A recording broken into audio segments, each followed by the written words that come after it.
ngenda kuzanya voice note zino ziri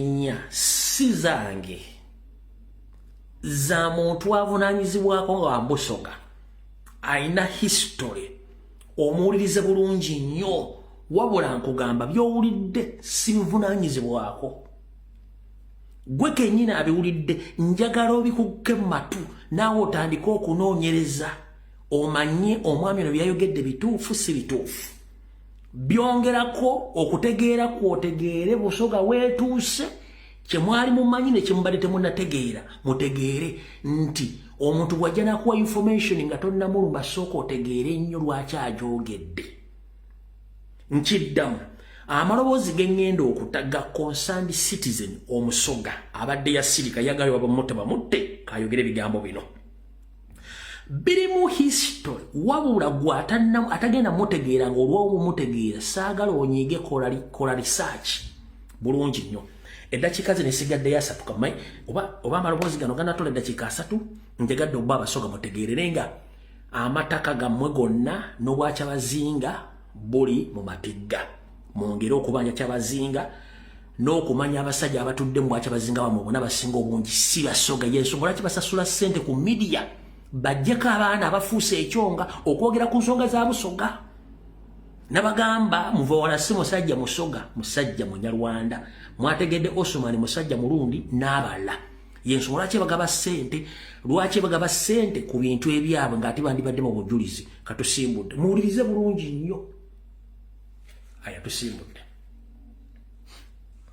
Bannayuganda bannange mwenna abali e Uganda n'ebweru wa Uganda mbalamusizzaako kusingira ddala Abasoga abali mu bwakyabazinga bw'e Busoga mbatuusizzaako okulamusa kwange temwebale okunywerera ku nsonga z'obwakyabazinga leero ensonga endeese ya mwoyo ogutafa ogw'abakyabazinga e Busoga ng'ensonga endeetedde ddala Abasoga twali bagumiikiriza mu nsonga nnyingi ng'era Omusoga osooka kuwuliriza n'olyoka ogamba nti be ng'omaze okufuna ekituufu naye ng'osoose kuwuliriza naye kyaneenyamiza okuwulira nga Ticha Lumbuye ne Hasiimwe William baleeta ensonga okutuyamba ffe ng'Abasoga ku bwakyabazinga bwaffe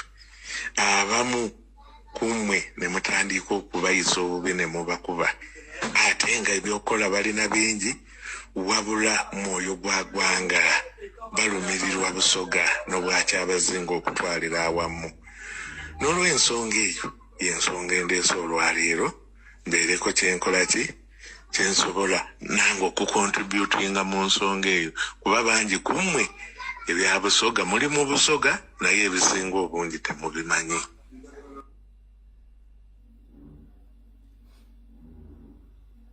Mulidde bulungi ngenza ku voice note y'okubiri.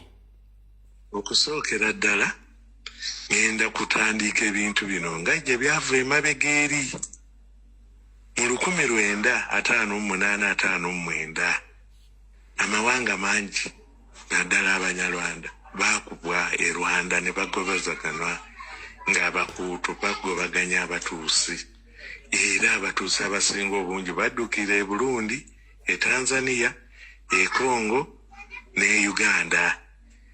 Abatwa nabo bagobagana bwe batyo mu mwaka ogwo gwa 58-59.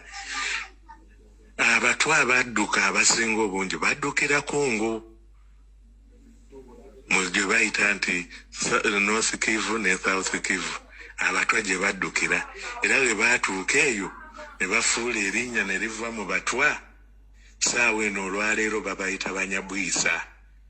Ate Abatuusi abadduka okuva mu mwaka ogwo e Rwanda ne bayingira Congo olwaleero bebo be muwulira be bayita Abanyamulenge.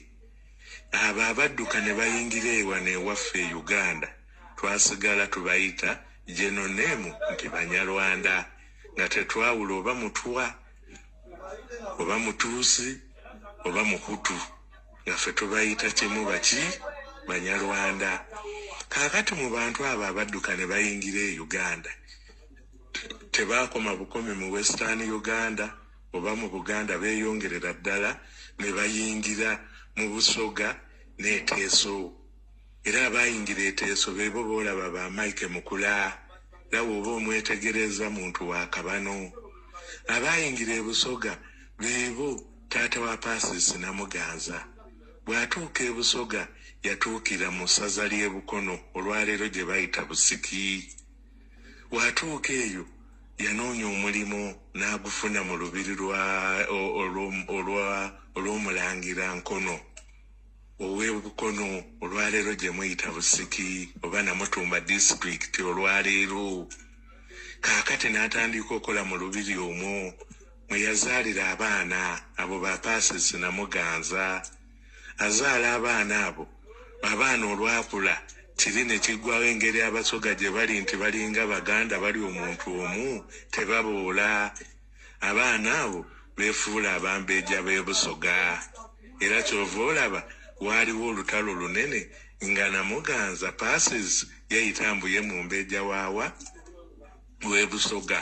Abaali bamanyi sitole ne bagamba kikafuuwe ekigwegalamba. Oyo tabeerangako Musoga era tabeerangako Munyarwanda. Era olutalo lwali lunene. Awo waava okutabanguka kwa Busoga. Omuntu oyo bategeera nti Munyarwanda gwe baali baagala okuyisaamu Abaakabano ye alwane balabe nti balonda owakyabazinga owaabwe. Nga bwe balonda owaabwe n'atuula ku Namulondo agenda kubakolera buli kye baagala. Ettaka lya Busoga lyonna litwalibwe mwe kye mutaamanya. Abagezigezi ng'abaali mu kintu ba Kadaaga maama waffe n'akiraba n'akitegeera yakirengererawo n'atanula olutalo n'agamba tekisoboka bantu kuva Rwanda bajja batufubaleko wano ewaffe e Busoga. Kadaaga n'alwana n'ejjembe ne likuuka yogayoga ng'awangudde. Olutalo mwalumanya naye temwamanya kiva ku ki. Kaakati n'olw'ensonga eyo Kadaaga kwe kulwana ennyo n'asobola okulaba nti ateekako Kyabazinga Nadyope owookuna. Kati bw'ateekako owookuna kyali kiraga nti awangudde. Ne batuula wansi Abaakabano bapulaaningira Busoga. Ettaka lino tirututte tutya era tubafuze tutya. Awo kankomewo mbanyonyole nga bwe byali. Kaakati nga Kadaaga amaze okuwangula baatuula ne bateesa. Bagenda okuzuula ne bazuula bano baamuvawala nga nabo omusaayi gweri waabwe Lwanda.